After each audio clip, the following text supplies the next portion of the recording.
Tuttle here for Ferguson Roof Systems.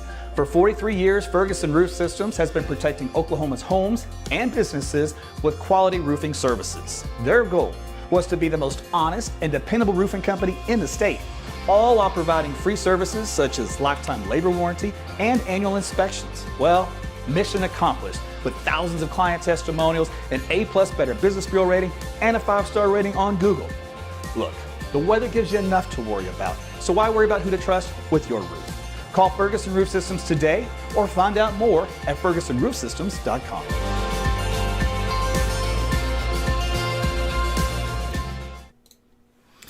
Hey everyone, Meteorologist Tuttle back with you again. I know it's been a little bit. It's a very busy, I don't know about you, I had a very busy travel season before the holiday and then thereafter. So let me get my page loaded here because I'm behind the curve. I got to get this thing going. Where's my own stream? I got to find my own stream. So if you noticed, last night I posted a new link. Ability. So Facebook's always changing stuff, right? So now, I got live where it says my face. So if you look at this profile, see where it says live on the face? That's new. And you click that, and it took you right to it. Cool. All right, so another shortcut way to go live. All right, so yeah, Instagram, I don't know, a while back, they had these Instagram channels that came up. You can follow your people, and they would type in the channel. And I followed a few of them, and then they kept posting stuff all day. It was a bunch of nonsense, and I had time for that, so I just unfollowed the channels. I didn't like it. However, Facebook has now done that on their side. So of course they own both platforms, right? And this one I can see the use for abuse in that situation as well, which would then make you want to tune out, right? Too many notifications. You don't care about all this stuff. So I will not be doing that. In other words, I will not have pointless random banter on there that's going to make you want to leave the channel immediately. So what I will use the channel for is for the weakness that Facebook has at notifying all 150,000+ of you when I do go live. So that way, when we're talking about tornadoes, we're talking about a big winter weather storm moving in, you won't miss those live notifications because whether those algorithms working out to let you know. Remember, they change all the time. They always default back to some setting where you never get notified, which is irritating alone. But this way, if you join that Facebook Live channel, then I just type in there, hey, I'm going live right now, and that's it. So that's all one thing you'd get from me. So basically, those are the main posts I would send on there, just a little quick blob note to say, hey, tune in if you want to know what's up. So that way we can kind of, because I was using a program called ManyChat to do it behind the scenes for your Facebook Messenger, and I still am for right now. It's expensive though, which is irritating. So everything costs money, fortunately. But that way you guys can get notified in various ways. So that way we can keep you up to date. All right, so you guys on YouTube, thanks for checking in. I see you there, Shannon from Northwest Oklahoma City. Steve's in the house. Hello from Blanchard. Joey's here. Wanting some snow next month. Beverly, sending some love. So by the way, happy holidays to you. Merry Christmas. Happy New Year's. If I don't see you between now and come January. But we're going to be a little bit more active now because we are officially in a winter. Guess what today is? The 21st. It is the winter start officially of the season, as far as the sun is concerned. And what's funny is we get to the point to where it's our shortest days, at this point, but then we actually start to get from here on out a little bit more sun, so a little bit less darkness overall. So which is kind of funny. There's a lag in weather. It's kind of you get really hot, and you start to cool down, and it takes a while, and the sun starts to kind of get less and less in the sky. It takes a while for the cool air to come in, and then as the sun starts to come back up, you get more and more hours. There's a lag in the heat to follow. So everything's on a lag cycle. So that's why the calendar really never makes sense with what real winter is outside, right? It's just one of those deals. So anyway, it is what it is, and that's the calendar. Take a look outside. We've got, not bad, 60 degrees. You can take this here for the end of December. A lot of clouds out there. Now, underneath those clouds, we do have a little bit of precipitation. So this is the rainfall that has developed, and it's very, very light. It's out here across the western third of Oklahoma, the northern parts of Oklahoma, now along the Red River.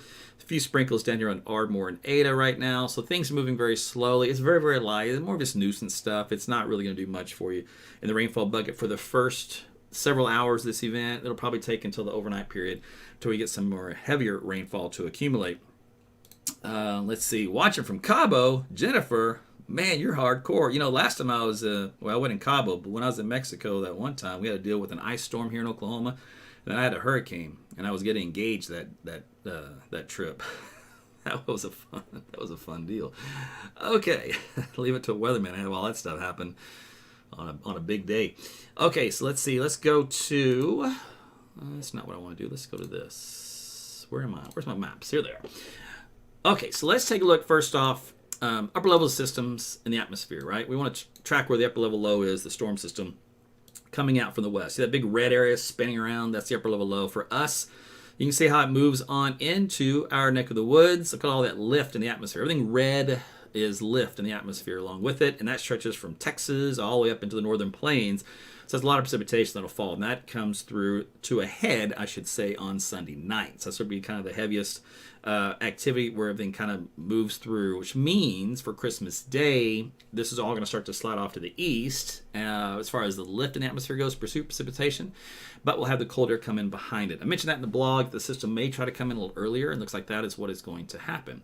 So let's take a look at how the rainfall will manage itself for today. We've got the light stuff like I talked about here for this early part of the afternoon. There's a few signs of some heavy stuff right there, and that will kind of pick up overnight in the evening hours into early daybreak hours, and then that big wave moves off to the east. So by Friday, let's call it noontime, most of the precipitation, as far as anything significant, will be out of the state. There'll still be some sprinkles, some spotty showers, maybe in the eastern half of the state for Friday into Saturday morning. And here's a little bit more Saturday morning. See a little light band move through. It's nothing, just a few drops in the windshield. Like I said, maybe some patchy drizzle in some areas, and that's about it. The atmosphere is pretty saturated in the lower levels of the atmosphere, so it'll be quite cloudy regardless. And then by Saturday afternoon, there'll be some pretty decent showers and some, I'll call it light to moderate thunderstorms. It won't be severe or heavy, but out here across the western parts of the state by Saturday evening into the Panhandle, and then that wave will move through Saturday night through our Sunday. So we're getting some really good rain out of that. Speaking of rain today, we've only seen so far accumulations go southeast Oklahoma and northwest Oklahoma in the Panhandle. Again, but that'll be changing here as we go hour by hour. Temperatures out there across the state, if we look at them, they're into the 60s and 50s in most areas. We have to have the clouds socked in with some rainfall. Temperatures are in the 40s, kind of in those areas. All right, now let's see what we do now. Let's go to rainfall totals. Okay, so by the time we get into the end of this first wave, which will be through, mainly Friday midday, right? All right, so we're looking at the eastern half of the state, seeing the majority of the measurable rainfall, and that's anywhere from 1/10 of an inch to as much as maybe an inch in some places. These little blue areas, when you get to light blue, that's 3/4.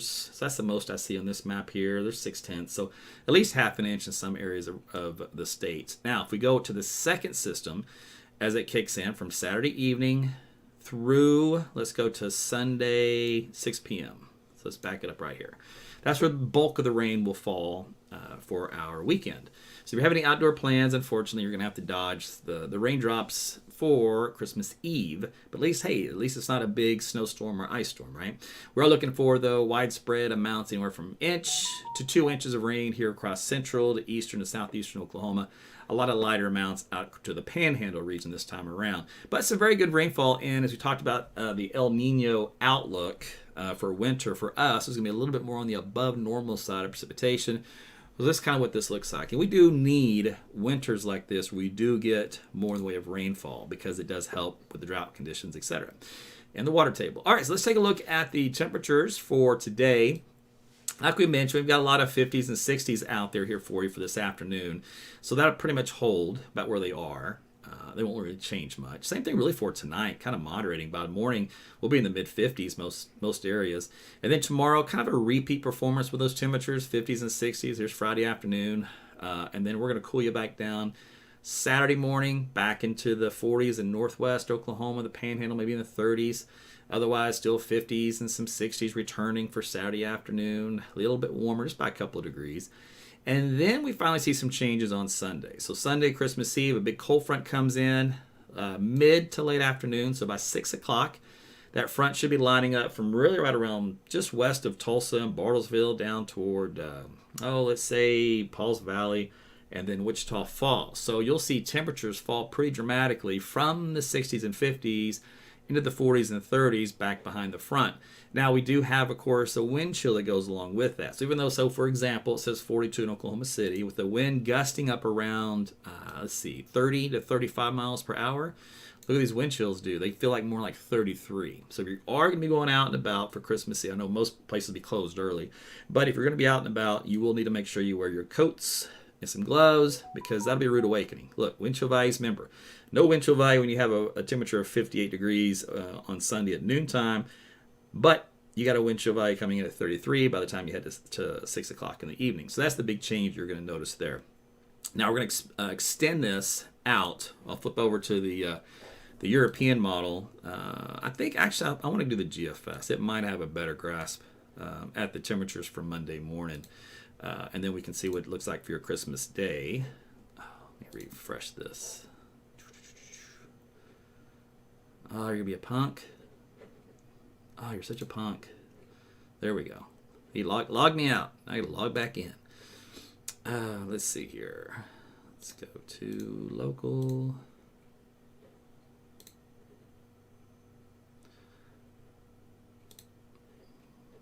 All right. So let's go back to Monday. All right, so the difference here on Monday versus like the weekend. We'll start you off into the 30s. These are actual air temperatures, not the wind chill values. So it'll be quite cold for Christmas Day. 9 o'clock noontime, we're in the 40s. Most of the state still hanging on to the upper 30s northeast. By mid-afternoon, we're into the mid-40s in central and southwest Oklahoma. Still some 30s because of the cloud cover linger, and a few light showers will continue across far northeast Oklahoma. And then as we head into the evening hours, it'll get quite cool again once the sun starts to go down, so looking into the lower 40s. So it will be a chilly Christmas Day for you, but not chilly enough for snow unless you live up here in northwest Oklahoma. Say from Ponca City to Enid, north of Elk City, this little quadrant here is a little sweet spot. You might see some snowflakes flying around in the atmosphere. They should not accumulate. At most, I would see, if you blinked real fast, you might see a quick dusting on some surface before it evaporated or moved off or melted or whatever. So don't look for anything substantial, but technically it would be a white Christmas if you want to get specific. So there you go. So that's going to be what's going to happen then for our Monday. All right. Now, if you are traveling and you say, okay, well, that's great and all, but I'm not going to be here. All right, well, if you're going somewhere, let's find out where there's going to be some trouble for you. Look at the nation here real quick, and then we'll give you your 7-day forecast. Okay, so we go through our Christmas, weekend. So there's our little storm system, the first wave, moving off to Chicago, in the upper Midwest. Just a little bit of light rain, no big deal. Pacific Northwest, you have some light snow moving in around Idaho. Looks like for Friday, from Oregon eastward, there toward Montana. A little bit of light rain in the desert southwest. So it looks like some snow for southwest Colorado, expanding into western Colorado for the skiers on Saturday. And of course, we got our rain for us here for Oklahoma. Still some more snow up there for Montana. So the Rockies, the northern Rockies, will have a little bit of fresh powder for you guys that are going to enjoy a little bit of winter weather wonderland in that part of the country. Otherwise, you can see all that rainfall here from the northern plains down to Texas along the Gulf Coast. And that continues through for Sunday morning. It starts to move out by Sunday afternoon for us, little by little. Wraps up to a pretty good little mini winter storm, though, for parts of North Dakota and South Dakota, Nebraska. There'll be some wraparound, windy conditions, blowing snow up here. So if you are doing some traveling by road, that would be your trouble spot. And that is, again, late Sunday afternoon. Now, that system still kind of anchors into Christmas morning in here. So still some travel spots across again, South Dakota and Nebraska. And then there's your snow for Colorado, northward a little bit. Otherwise, rain for the rest of the Midwest, deep south, southeast. That system, and it's slow to move out. Look how it just sits there and cranks.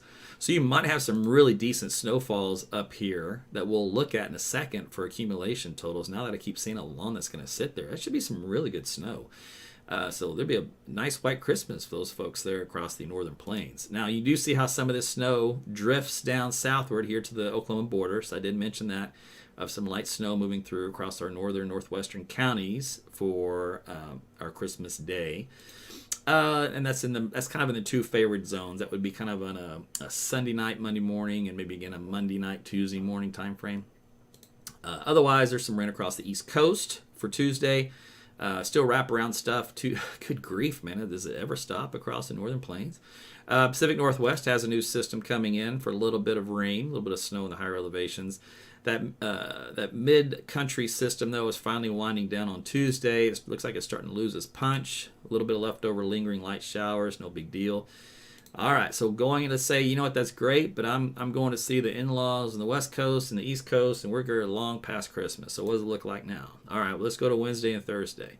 So here's Wednesday, West Coast, rain, some snow in the higher elevations of California, and again out in the Pacific Northwest.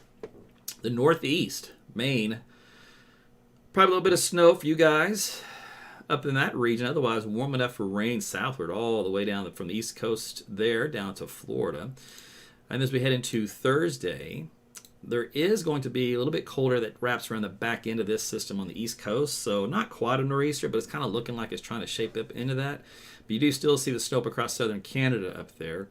Northwest, still a little bit of precipitation. Quiet everywhere else in between. So some overall really decent travel weather, unless you live in New England or traveling to New England. There you go, Maine. Looks like a little bit of ice up in that area. So that's a freezing rain event for those folks where you see all the red. So that's not good news. They might have to deal with some power outages in that part of the country, which obviously would not be pretty for the holidays. But that's on the 28th and 29th.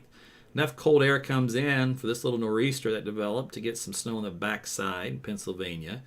Still, though, most of this event is in Canada. Southern Canada is where most of this is going to fall, according to the European model here for today.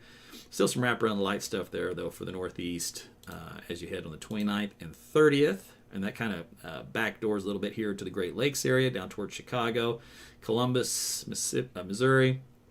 Otherwise, man, look, a lot of the country's quiet.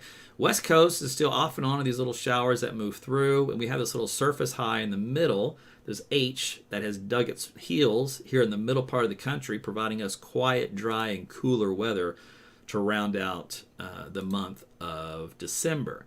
Now, as we head into the 30th of the month, still some light snow here across the Northeast. Let's see, and out to the west. And this is the evening of the 30th to the 31st. It's about as far as this particular model goes. And it still has it dry here, but I will show you the GFS, which is sometimes good for nothing, and sometimes it's good for something. And I'm going to show you what it does here. There was... Go back to that period right around the New Year's. Yeah, this is why I wanted to show it to you. I believe it's just after New Year's, though. Yeah, so let's go to... So here's New Year's Eve. All right, so here's New Year's Eve, quiet, almost coast to coast.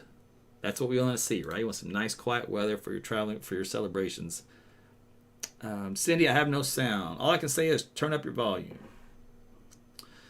Let's see. So let's keep going to the first. All right. West Coast storm system coming in.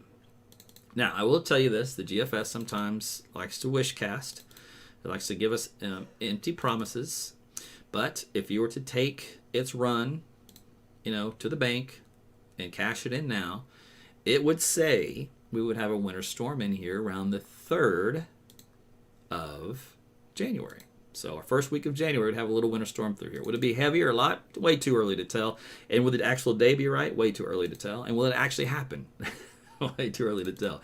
But it has been a signal floating around in the data for a while now, but it has been picking various days and various patterns, and sometimes it shows up and sometimes it's gone. So there is a signal there, and we'll see as we get into that time frame as whether or not it pans out. But, we might end up having ourselves a little first week January winter event. Now, I'm going to go back to the snow amounts here for the northern plains that we talked about, because I'm curious as to how much it looks like will fall in that area, since it seemed to kind of keep snowing for days on end, right? That was pretty impressive. So we'll use the Kutra method.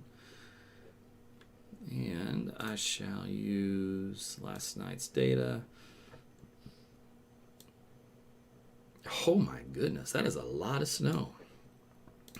Let's get a little closer so we can see those numbers.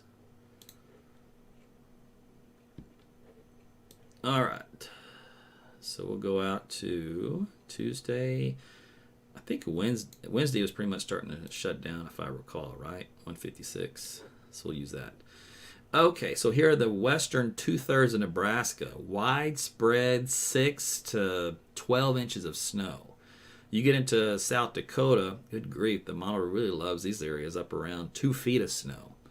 Now, is that possible? Yeah, that system locked in that pattern. It's in a blocking pattern where it can't move anywhere, so it has nothing to do with sit there and snow all day long. So yeah, that's definitely 2 feet of snow worthy. Out west, of course, in the Rockies, that'll happen. There's northern Colorado. Let's dip south a little bit, and then we'll see if we can get closer to Oklahoma. And there you go. There's so Kansas. You guys have a little bit of dusting of snow, parts of central Kansas, and down across northwest Oklahoma. There's the models kind of hinting at least enough to snow to get a little trace on the ground. But the heavy good stuff is back into west central and northwest Kansas. And of course, there's the Rockies and southern and western Colorado. And that way you've got more snow out there. So there you go. So if you're traveling, that is your travel trouble spot here locally for Oklahoma. Other than the rainfall, we have temperatures pretty on the good on the mild side here for the mid 60s. And then on Christmas Day, obviously quite a bit colder. You want to make sure your jackets and coats are available for you for Sunday evening for Christmas Eve onward. It'll be quite chilly. Daytime high staying in the 50s looks like for a while. Overnight lows will be right around the freezing point or a little lower. And that is your extended forecast. That is your travel forecast. That is how much rain you're expected to see, et cetera, et cetera. And if you're traveling across the country and where you might find some trouble. Or might you want trouble? Might you want to go find some snow? You don't have to go that far, right? I mean, if you've got kids in Oklahoma, they're like, Daddy, I want to see a white Christmas. Well, put a 5-gallon bucket of gas in the back of the cars in case your gas stations are shut down. They're not open for you. And head north, for about a 6-hour drive, and you're going to find some snow, depending on where you live. So it's not too far. That's a good way of looking at it, I guess, if you're hardcore. Other than that, that's what we got here for us for this season. So again, as always, I want to appreciate you following, liking, and sharing my content, this video, both on YouTube and on Facebook. There's many ways you can do so. You can also support me in that aspect by doing those things, because then that shares the content to others, and it tells the algorithms that you're interested in what I have to say. I'll be doing, of course, more of these now. The weather patterns are getting a little bit more active again. We're changing, getting in a pretty good stream. So we'll have some more storm systems to talk about here, and more of these will have a chance to connect with some colder air to get some snow. Hopefully no ice, but it is Oklahoma, and it is the way it goes. And then finally, if you missed the start of this broadcast, Facebook has, I'll just show it to you on the back end. So this is called the AT's Weather Channel. All right, so Facebook's a new thing. They brought in channels now. It's called broadcast channels. So far, since last night, 2,600 of you have joined. And you can see here, example, as of now, my plan is to use this sparingly to notify you of significant weather or blog posts, and to notify you that I'm going live. This way you don't miss the important things. And furthermore, I don't flood your instant messenger with constant notifications that pop up, which can get annoying, right? Especially if you follow some other pages that do that. I'm not going to blow up your phone because I want you here. I don't want you to leave. And plus, it's kind of like Boy Who Cried Wolf, or the kind of deal. I don't want to oversaturate your brain. I need just to give you enough so that you'll keep coming back. Because my plan is to, again, offset the fact that algorithms don't work that well at notifying when I do go live. So this is supposed to be, quote, unquote, a fast way and a direct way and a guaranteed way to reach everyone that opts in. None of this, none of this where it only tells a few people that opt in, but everyone who opts in, that I'm going live, and that I just posted a blog or a winter storm post that's obviously going to affect you pretty significantly. So that's how I'm going to view it and use it. And I think everybody will be on board with that. Everything else will stay the same. All the other ways you can reach me, etc., and chat, have communications. So I see Miss Jody is in the chat saying, wishing all of you a Merry Christmas. So she's speaking on behalf of herself and our 2 little ones, Larry and Penelope, and myself. So wishing you guys a Merry Christmas. Hope you have a great holiday with your friends and family. If I don't talk to you, or if you don't see me between now and then because you're busy or on the road, or vice versa, it is the season. We will have a lot of fun together, and we'll do more of these in 2024. So take care, everybody. Have a great rest of your day. See you later.